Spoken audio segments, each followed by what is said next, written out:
Happy birthday বলেছিস? দিদির birthday আজকে। দিদিকে ডাক, ঘেউ ঘেউ করে দিদিকে ডাকো। ওর প্লেট সাজানো হয়ে গেছে।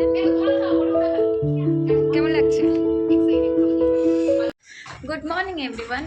আজকে হচ্ছে আমার বোনের জন্মদিন। আজকের ভিডিওটা খুব স্পেশাল, কারণ আজকে আমি ওকে দুপুরের লাঞ্চটা বানিয়ে খাওয়াবো। সেই কারণে এখন আমি এসেছি বাজারে, মানে আসিনি এখনও, যাচ্ছি বাজারে গিয়ে তারপর তোমাদের সাথে দেখা হচ্ছে। এত বেলা করে এসছি, তার সাথে এত ঠান্ডা, এখনো মনে হচ্ছে কুয়াশা আছে। এটাকে বাজার তো আর বলে না, ছোটোখাটো। এখান থেকে কিছু একটু নেবো। আমার এখন অলমোস্ট সব কিছু কেনা হয়ে গেছে। এই যে এখন শুধু চিকেনটা নেবো, কিন্তু ওটা দেখাবো না। তো আমার সব কিছু এখন কেনা হয়ে গেছে আর আমি বাড়ি যাচ্ছি।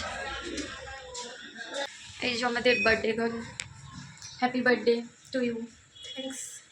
কিরম ঢঙি। সিম্বু, দিদির জন্মদিন আজকে হ্যাপি বার্থডে বলেছো? ও খালি খাবে। হ্যাপি বার্থডে বলেছিস? দিদির বার্থডে আজকে। দিদিকে ডাক, ঘেউ ঘেউ করে দিদিকে ডাকো। আর নেই আমার কাছে। চলো আমরা রান্না করবো, চলো চলো আমরা রান্না করবো, চলো বলো টাটা। তো 5 রকম ভাজাভুজি হবে, তার মধ্যে আছে বেগুন, কুমড়ো, সিম আর এই আলু। এখন আমি এগুলো কাটবো। 5টা হয়নি যদিও। তো আমার অলমোস্ট সব এখন কাটাকুটি হয়ে গেছে। ওইদিকে আমার ঠাম্মা পেঁয়াজটা খালি কেটে দিচ্ছে, আমি খালি এইটা করবো। এই মশলাটা করলেই আমার কাজ ডান। সব কিছু করে দেবো, খালি চিকেনটা ধুতে পারবো না, এটা আমি ধুয়েও নিই আর কি। ওটা আমার ঠাম্মা ধুয়ে দিয়েছে। চিকেন আর মাছের মাথা এটা আমার ডিউটিতে নেই, আমি শুধু সবজিগুলো কেটেছি আর রান্নাটা করবো ব্যাস। ও ও হ্যাঁ, আরেকটা কথা বলতে ভুলে গেছি, আমি কিন্তু ভাত রান্না করতে পারি না, মানে পারি কিন্তু গলে যায়, সেটাও আমার ঠাম্মাই করে দেবে। এই যে মুগের ডাল, এটা এখন আমি ফ্রাই করবো, মানে একটু ফ্রাই করে তারপর এটাকে ধুতে হবে, যেহেতু আজকে আমি মাছের মাথা দিয়ে ডাল বানাবো। এটা একটু যতক্ষণ একটু স্মেল দেবে লাল লাল করে ফ্রাই করতে হবে। এইদিকে একবার। বার্থডে গার্ল এখন একদম রেডি হয়ে গেছে। মানে রেডি হয়নি, হবে। তোর জন্য যে আমি এত খাটনি করছি, কিছু বলতে চাস? Thank you. খালি থ্যাংক ইউ, সব কিছুতেই খালি থ্যাংক ইউ। মাছের মাথায় নুন হলুদ দিয়ে মাখাবো। কি খাটি আমি দেখছো তোমরা? না গাইস, আমার বোনকে একটু স্পেশাল ফিল করানোর জন্য শুধুমাত্র। আগের বছরও করেছিলাম, আগের বছর এর থেকে বেশি বেশি জিনিস রান্না করেছিলাম। এই বছরের সময় নেই বলে তাও করা হচ্ছে না। তেল গরম হয়ে গেছে, এবার আমি একটা একটা করে মাছের মাথা এর মধ্যে, যদি আমার আস্তে আস্তে হচ্ছে এদিকে, আর এইদিকে হচ্ছে ডালটা আমি সেদ্ধ করতে বসিয়েছি। ততক্ষণ আদা রসুনটা একটু ছাড়িয়ে নিই, আর একটু বাকি আছে। মাছের মাথাটা বানাবো, আর একে একে সব ভাজাগুলো ভেজে নিই। বাবু সেট করছে তাই, নাহলে দেরি হয়ে যাবে। এখনই 11:30 বেজে গেছে।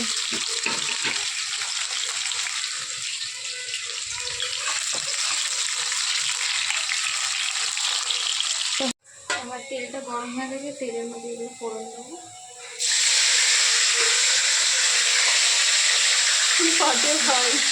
তো এখানে আমার ডাল হচ্ছে অলমোস্ট, এখন এটা ফুটবে, গরম মশলা দিতে হবে। আর এইদিকে হচ্ছে কুমড়ো ভাজা, আলু ভাজা হয়ে গেছে, এখন এগুলো হবে। আর এইদিকে হচ্ছে চিকেন, এখনও চিকেন বাকি, দেখা হচ্ছে আবার পরে। এখন আমার ডাল হয়ে গেছে কমপ্লিট, এবার আমি চিকেন করবো বলে তেলটা গরম করছি। আর এইদিকে সিম ভাজা হচ্ছে, আর একটা ভাজা হলে হয়ে যাবে। এই যে বেগুন ভাজা, আর লাস্টে আমি করবো পাঁপড় ভাজা। এখন আমার চিকেন হচ্ছে, চিকেনটা দেখো সেটা এখন অনেকক্ষণ ধরে হবে। অলমোস্ট সব রান্না হয়ে গেছে। অলমোস্ট আমার সব রান্না হয়ে গেছে, এখন খালি চিকেনটা হচ্ছে, পাঁপড় ভাজাটা হবে। এই যে এখানে হয়ে গেছে ভাজাভুজি, আর এই যে মাছের মাথা দিয়ে ডাল, এই যে সিম্বা, আর এখানে হচ্ছে চিকেন। এখন খোল, ঢাকনাটা খোল। এখানে হচ্ছে চিকেন,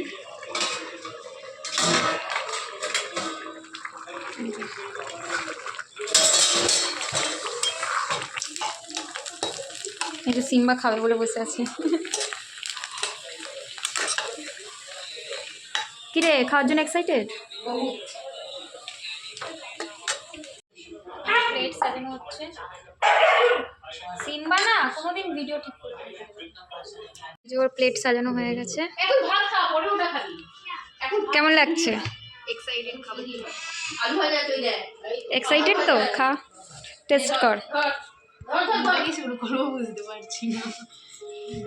অনেক খাটির পর এই যে এই সিম্বার জন্যে তো। ঠিক আছে, খা, পরে রিভিউ নেবো।